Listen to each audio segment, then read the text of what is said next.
Je vous résume l'actualité du vendredi 23 décembre entre 16h et 20h en 1 minute et 40 secondes. Fusillade à Paris, des tensions éclatent sur les lieux, la police tente de disperser des manifestants kurdes. Fusillade à Paris, comment il a pu sortir? Osman, agressé par William M. en décembre 2021.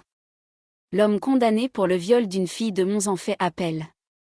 Condamné à 8 ans de prison pour avoir violé une jeune fille de 11 ans, l'homme a fait appel de cette décision, apprend-on ce vendredi. Cette affaire, qui date de 2017, a été à l'origine de la loi d'avril 2021 fixant un seuil de non-consentement à 15 ans. La bataille juridique est lancée entre Jérôme Bocuse et l'Institut culinaire éponyme.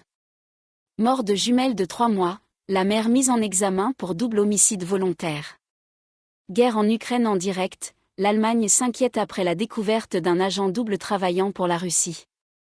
Jeudi, le parquet fédéral de Karlsruhe a annoncé l'arrestation de Carsten L., un agent des services fédéraux de renseignement, BND, soupçonné d'avoir transmis des informations sensibles à Moscou.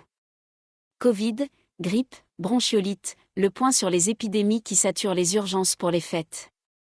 Le système de soins français est à un niveau de tension critique cet hiver en raison de la 9e vague de Covid couplée à des épidémies de bronchiolite et de grippe particulièrement virulentes cette année.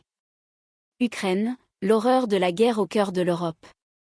De la sidération du 24 février à la libération de Kherson, retour en 10 moments clés sur un conflit qui bouleverse toute la géopolitique européenne. Corse, un membre présumé de la bande des « Africains », arrêté pour l'incendie criminel d'un restaurant.